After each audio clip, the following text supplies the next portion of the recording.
और इतना प्यार देने के लिए आप सभी लोगों का दिल से धन्यवाद करता हूँ। क्योंकि एक्चुअली जब मैं इस तरीके से कभी स्टेज में हम लोग जाते हैं और जब इतना हार माला इतने सारे लोग ताली बजाता है तो कई बार तो अपने आप पे भी यकीन नहीं होता है कि कहाँ फंस गए हैं।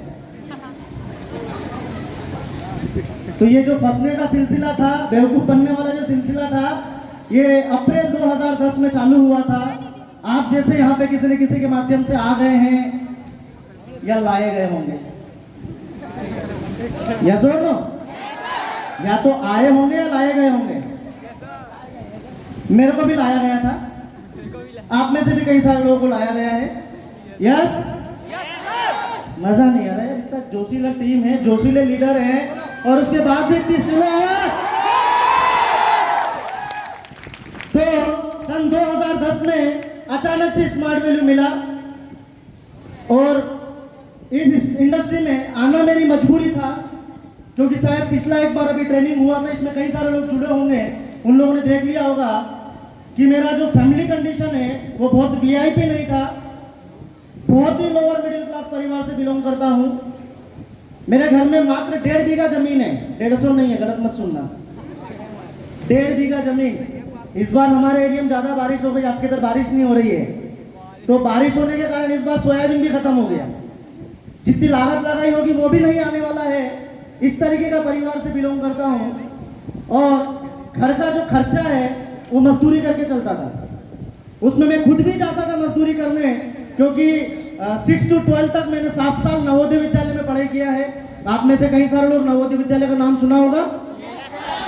हो सकता है इस जगह भी कोई ना कोई नवोदय का बैठा ही होगा।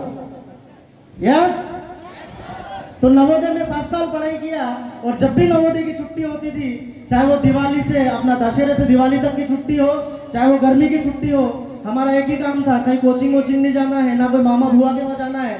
घर पे आए, सामान पटका और दूसरे दिन से काम पे लग जाओ। तो इसी तरीके से सिलसिला चल रहा था। सन 2010 में 12th पास होने के बाद में स्मार्ट वैल्यू मिला। स्मार्ट वैल्यू मिलने के बाद में बहुत सारे टेंशन मिले। क्या टेंशन मिलते हैं? कहाँ फंस गए? यस और नो? ये तुमसे नहीं हो पाएगा, ये तुम्हारे बस का नहीं है। क्योंकि जहाँ स्टेज में हम लोगों को देखते हैं, बढ़िया बूट सूट पहन के लोग आता है और डायलॉग अच्छा मारता है और अपन ठहरे एकदम देसी ठहर रहे। यस और नो? बोलना तक नहीं आता, ढंग से हिंदी नहीं निकलती मुंह से। जब भी बोलते थे मालवी निकलती थी। मालवी समझते ना आप लोग? जैसे आप लोगों की तरह लोकल लैंग्वेज है, हमारी जो लोकल बोली है वो मालवी है, तो मालवी निकलती थी। तो स्टेज में आना तो बहुत दूर की बात है। कोई 1 to 1 भी अगर बात करने के लिए बोलता था, डर लगता था, पांव कांप जाते थे। कोई हाथ मिला लेता था तो हाथ कांप उठते थे। ऐसी परिस्थिति थी। लेकिन यही इंडस्ट्री ने धीरे धीरे कॉन्फिडेंस दिया, सीनियरों ने प्यार दिया और एक मोटिवेशन दिया कि बेटा कर, तेरा होगा, तेरा होगा। दुनिया की कोई ताकत तुझे रोक नहीं सकती है अगर तेरा इरादे मजबूत है तो। बस उसी उम्मीद के साथ टिके रहे, टिके रहे। कहीं सारी परेशानी आई, कई लोगों ने गिराने का कोशिश किया, कई लोगों ने भरोसा नहीं किया और खास करके अपनों ने ही भरोसा नहीं किया। यस और नो? आपके साथ भी होगा। जहां आपको लगेगा मेरा अपना साथ देगा, वहीं आपको लोग धोखा दे देगा। यस और नो? तो अपनों ने साथ नहीं दिया, लेकिन उसके बावजूद भी हिम्मत नहीं हारा और चलते चलते चलते चलते 11 साल बिता दिया। इस 11 साल में सन 2010 में पहला एक बाइक खरीदा, पल्सर। उसके पहले घर में साइकिल भी नहीं था। जब पहली बार पल्सर बाइक लिया था, मेरे भैया पापा सब शॉक्ड थे। बोले कहीं 2 नंबर ही काम तो नहीं कर रहा, इतना जल्दी गाड़ी लेके आ गया। क्योंकि गाड़ी घर में आना मतलब कि शायद हो सकता है कुछ ना कुछ 2 नंबरी चल रही है। हमारे एरिया में थोड़ा अफीम का काम ज्यादा चलता है, तो उनको लगा कि अफीम तो नहीं बेचने लग गया है। समझ आ रहा है?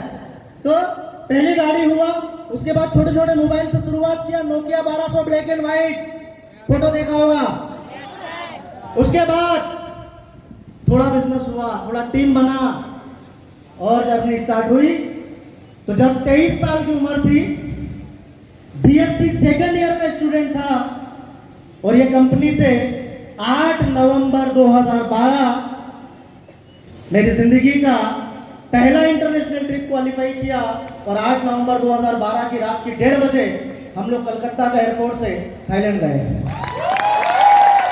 जिसमें मैं और प्रियंका दोनों साथ में गए थे, पहली बार ही गए थे।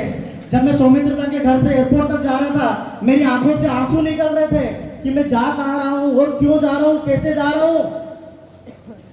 एक मजदूर परिवार का लड़का, उसने ऐसा क्या कर दिया कि ये कंपनी उसको विदेश भेज दे रही है। यही सिलसिला नहीं रुका। थाईलैंड से रिटर्न आने के बाद दूसरे दिन सौमित्रता का फोन आया, बोले श्याम फॉरेन का धक्का लग गया, अब 4 व्हीलर होना चाहिए। मैंने बोला था ठीक है बिल्कुल ले लेंगे।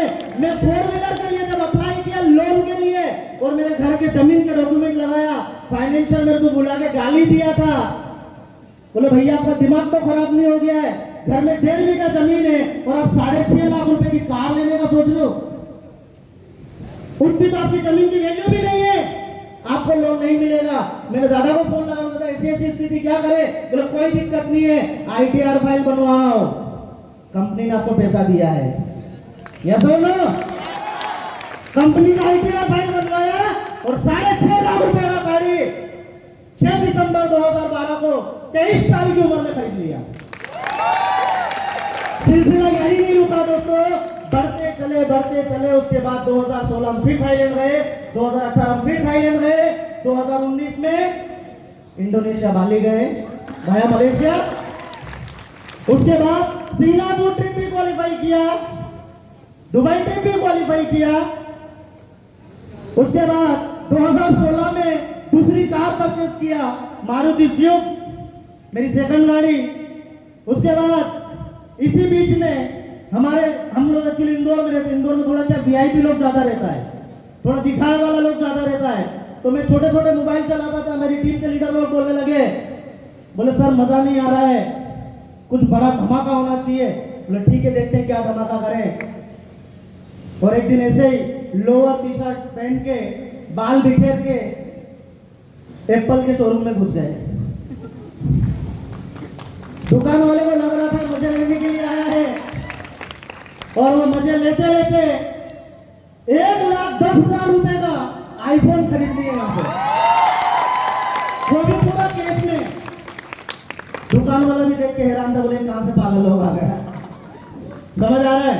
तो दोस्तों टाइम आज बहुत कम है, बताने को बहुत कुछ है, क्योंकि 11 साल की जर्नी है, इतने उतार चढ़ाव देखे हैं और इतना कुछ पाया है। 5 मिनट में बताना तो पॉसिबल नहीं है ना।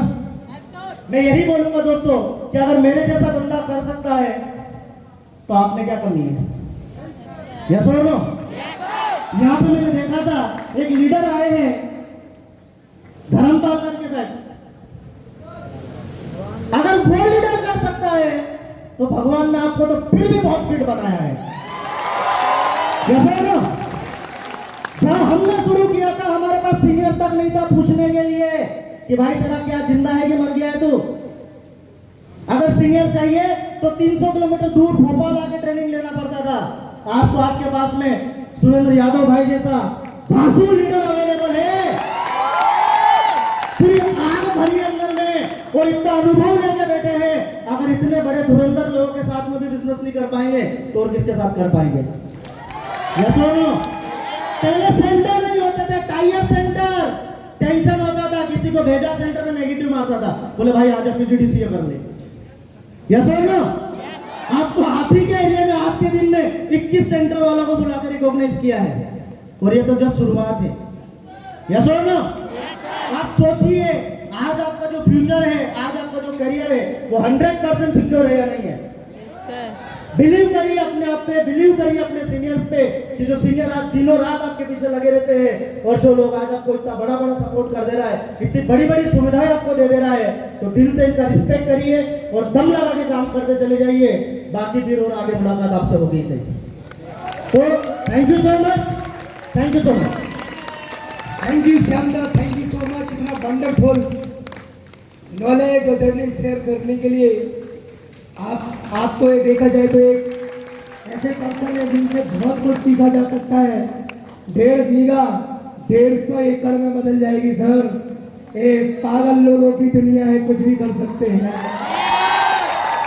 तो हमारे हरी सर का बहुत